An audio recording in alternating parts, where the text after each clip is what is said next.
Let me show you the difference between old components and modern components. So I'm going to put this thing in my hand so you can get an idea of the size. And I have fairly large hands.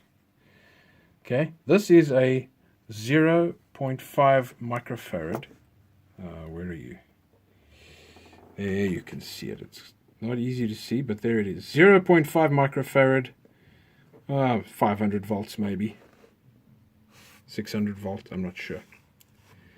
And it's really had a hard life. All of the wax and the tar has leaked out of the thing. It's become highly conductive. That happens when this thing gets hot and because of its conductivity.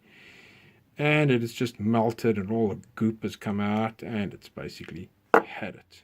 It was connected to this ground point over here. Then it was held in place by this bracket over here. Nice big ass bracket down there.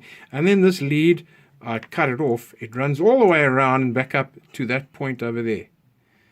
So I'll get in there to solder that in when I'm done. But it's getting replaced with this guy. That's the difference between modern and old components. Crazy, huh?